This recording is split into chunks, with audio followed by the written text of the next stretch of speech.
महापुराण की कथा कहती है, यदि राहु है, केतु है, शनि है, मंगल है, बुध है, शुक्र है, शनि है, आपको कोई भी ग्रह परेशान कर रहा है, आपके जीवन में कोई ग्रह अगर अनिष्टकारी है, आपके जीवन में अगर कोई ग्रह अनिष्टता प्रदान कर रहा है, तो निवेदन है शंकर के मंदिर में जो कलश लेकर आप जाएं, जल लेकर जाएं, उस कलश में मात्र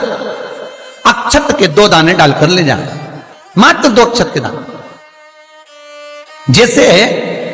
सूर्य नारायण को प्रसन्न करने के लिए अपन कुंकू डाल लेते हैं, हल्दी डाल लेते हैं जल में, या चने की दाल डाल लेते हैं जल के अंदर। सूर्य नारायण को प्रसन्न करने के लिए हमने चने की दाल डाली, कुंकू डाला, हल्दी डाली, और कभी कभी सूर्य नारायण भगवान से बहुत जरूरी काम है और वो कार्य हो ही नहीं रहा है, या तन पर कोई रोग हो गया है, तो उसको मिटाने के लिए कई बार हमने भगवान सूर्य को अर्घ देते समय सफेद फूल भी डाला है, कभी लाल फूल भी डाला है। उसी तरह भगवान शंकर से निवेदन करने के लिए, हमारी ग्रह दशा सुधारने के लिए जल के पात्र में 2 अक्षत के दाने, अक्षत भी पूर्ण अक्षत,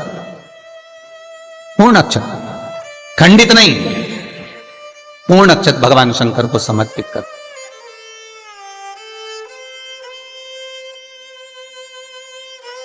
और बाबा भोलेनाथ को जब हम जल समर्पित करें तो राहु, केतु, मंगल, शनि, शुक्र, बृहस्पति जितने ग्रह हैं सब अनुकूल हो जाते हैं महाराज, सब अनुकूल, सारे अनुकूल। ये उसके लिए जो बच्चा पढ़ने में कमजोर हो, जिसका विवेक काम नहीं कर रहा हो, जो बच्चे की बुद्धि विद्या अध्ययन में नहीं रमती हो, लगती ही नहीं हो,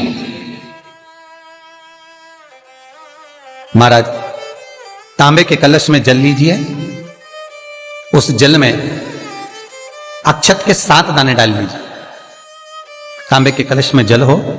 जल में अक्षत के 7 दाने, ये जो 7 दाने अक्षत के आप डालेंगे, जो बच्चा पढ़ने में कमजोर हो, विद्या में कमजोर हो, या बुद्धि या विवेक से कमजोर हो, मैं उनके लिए भी कहूंगा जिनकी बुद्धि ही काम नहीं करती, जो मानसिक विकलांगता के प्रति, या कई लोगों से मैं निवेदन करूंगा कि मान लो आज आपका मन शांत नहीं है, आज आपकी बुद्धि शांत नहीं है, आज आपका चित्त शांत नहीं है, आज आपका विवेक शांत नहीं है, बहुत क्रोध आ रहा है, चिड़चिड़ प्रवृत्ति हो रही, घर में अच्छा नहीं लग रहा, परिवार में बात कर रहे हो और मन शांत नहीं है, मैं उनके लिए भी कहूंगा कि जो भगवान के मंदिर जाते हो और मंदिर में जाकर उनको चित्त ना लगता हो, भगवान के मंदिर में पहुंचकर उनको मूर्ति का दर्शन कर ठीक ना लगता हो, वहां पर भी उनको श्रेष्ठता नहीं लगती, उनके लिए भी कहूंगा चावल के 7 दाने जल के पात्र में डाल लीजिए, और मात्र 5 पुष्प सफेद जल के पात्र में डाल लीजिए।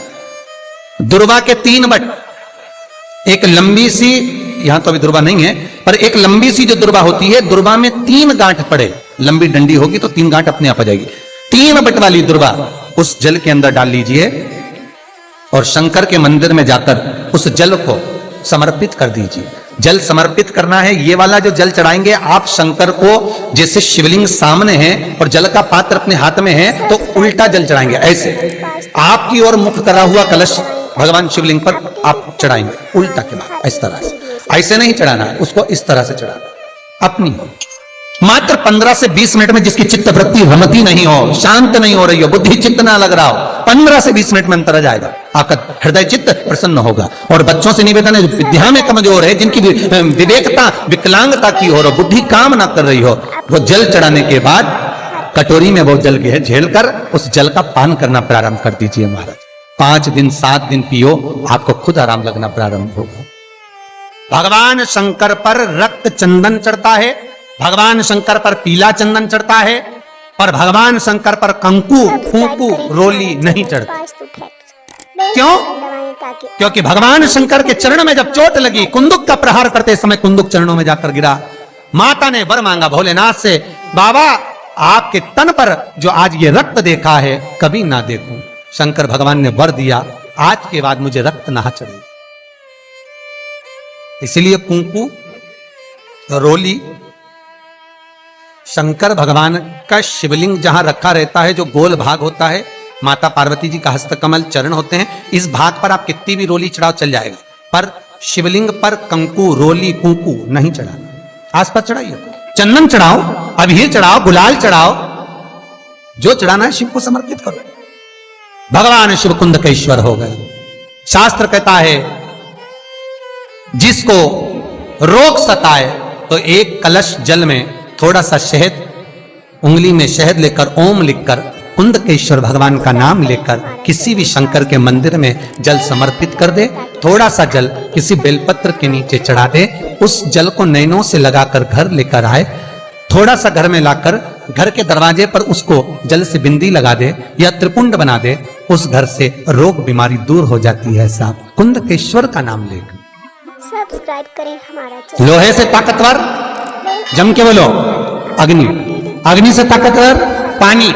पानी से ताकतवर मनुष्य, और मनुष्य से ताकतवर बीमारी जो अच्छे अच्छे को निकल जाती है। कितने ही सूरमा इस भूमि पर पैदा हो गए और मर मर के चले गए। कितने ही, मनुष्य से ज्यादा ताकतवर है बीमारी, और बीमारी से ज्यादा ताकतवर है मेरा महामृत्युंजय, मेरा देव आदिदेव महादेव, जो मृत्यु जय कहलाता है, जो मौत पर भी विजय प्राप्त कर लेता है और बीमारी को भी जीत लेता है। बीमारी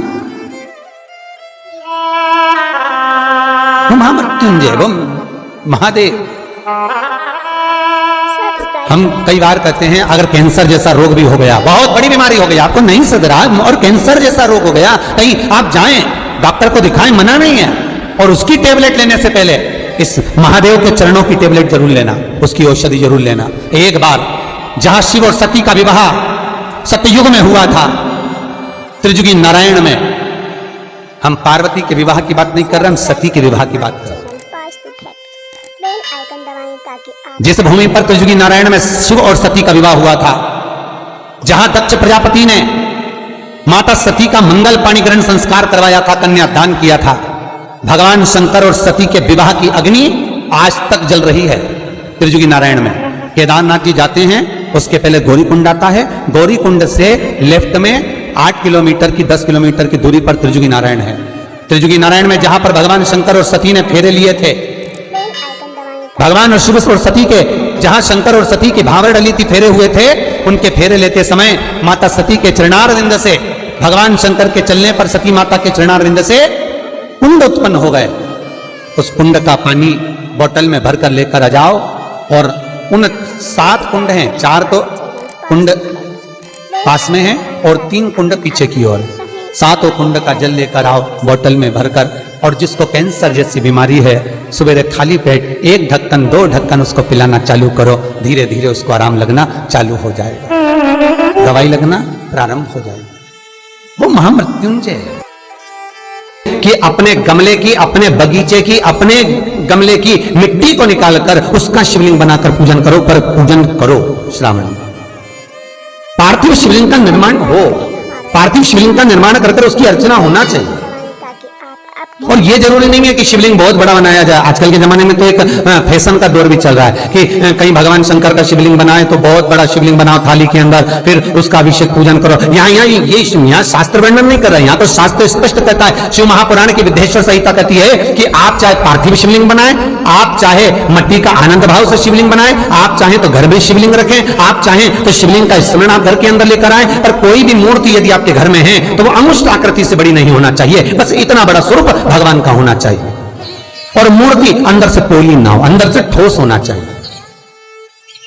क्यों? क्योंकि जो मूर्ति अंदर से पोली होती है वो घर को पोला कर देती है, घर में लक्ष्मी टिकने नहीं देती। तो कई लोग पूछते हैं, गुरुजी अगर हम अंदर घर में हमारे मूर्ति है, पुरानी मूर्ति और पोली है, तो उसका क्या करेंगे?